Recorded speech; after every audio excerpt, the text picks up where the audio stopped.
Would you go barefoot to finally learn how to bunny hop? Well, let me wreck the bottom of my feet and save you the pain. The problem is that what your feet are doing is way more important than what your clips are doing. So stick around to the end to see why, and you'll never have to worry about this technique again. So let's bunny hop into today's video and dive into the family tree to do some myth busting and teach you how to bunny hop once and for all, no matter what bike you ride or what kind of rider you are. Dave here from A to B Biking, and to start this deep dive into today's technique, in order to understand one's enemy, one needs to first become the enemy. So, what is a bunny hop? A bunny hop is about using skill, basic physics and mechanics to fight gravity and lift you and your bike off the ground in one fluid motion. And while it might not be the most fluid when you start, progression is everything, right? And with a little bit of practice, like my friend here, you can progress and learn pretty darn fast. But Dave, why on earth do I need to lift my mountain bike? Well, here's a couple reasons. The bunny hop is a skill that can link all of your other skills together and really open and create some flow on your trails, or whatever other kind of riding you do. It's super useful to get over most obstacles on the trail, like logs, pavements, rocks, holes, or whatever else the trail throws at you. And bonus, it's also the precursor to its bigger cousin, jumping. Okay, fine, Dave. I believe you, but I don't know if I got the right bike for this. So, the truth is, whether you ride a road bike, dual suspension, or even a heavy-ass e-bike, the technique is still the same. Using correct technique will get any bike airborne. And even though there are a million sizes and standards in the bike industry nowadays, your wheel and bike size really won't affect your ability to bunny hop as much as you might think. Okay, I believe you, Dave, but surely what pedals I have will affect how I bunny hop, right? The truth of the matter is that what your feet are doing is way more important than whatever shoe you're wearing. Focusing on sweeping your pedals with your feet comes from the movements of the feet themselves, and not actually the myth that your clips are doing all of the hard work by themselves.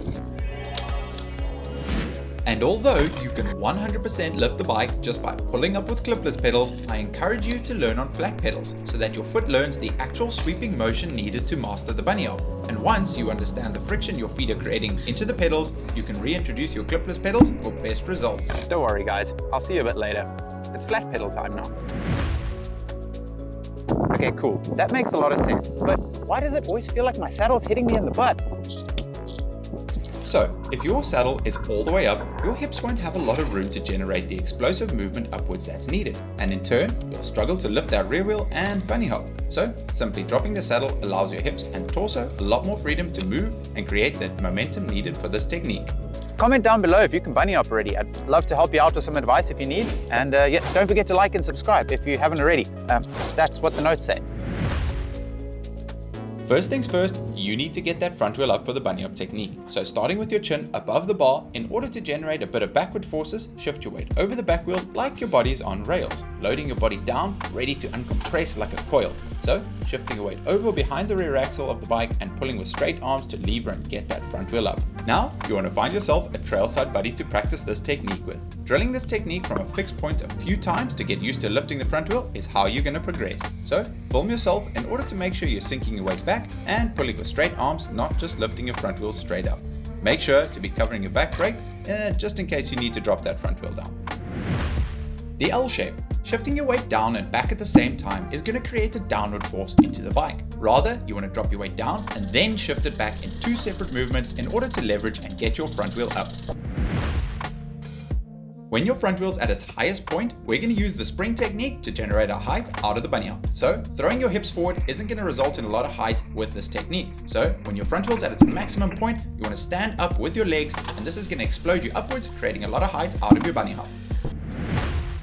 Now for the next step in our venture, how to lift your rear wheel. And it all stems from your footwork. Tilting your feet forward, sweeping them back and up is how you're going to generate lift out of your rear wheel. If your cranks aren't level, you're going to really struggle to get that back wheel off the ground. Tilting your toes forward shifts your weight over the front of the bike. Dropping your heels shifts it back. So tilting your feet forward and sweeping them up unweights the back of the bike. Combined with pushing your bar forward, creates friction into your pedals and is how you lift your rear wheel.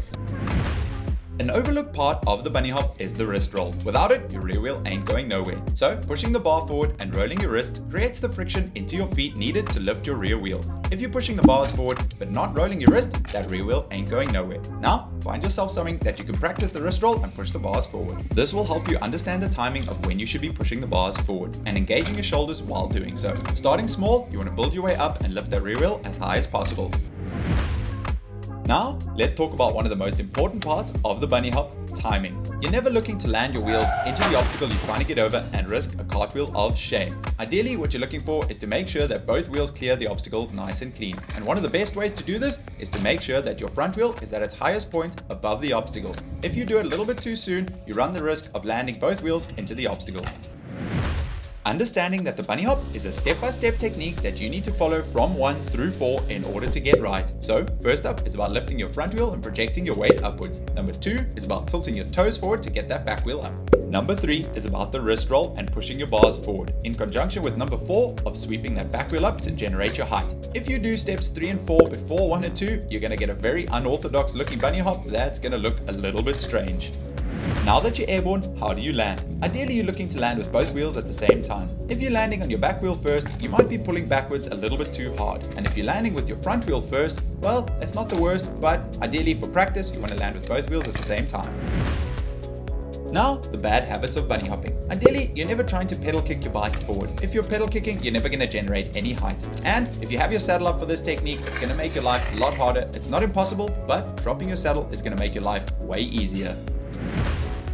Compressing your bike and body down and just exploding your weight upwards is not a good way to learn how to bunny hop. You end up relying too much on speed, and if you don't have enough speed, you run the risk of casing obstacles. You also limit how high you can pull the bike up underneath you when the saddle hits your butt.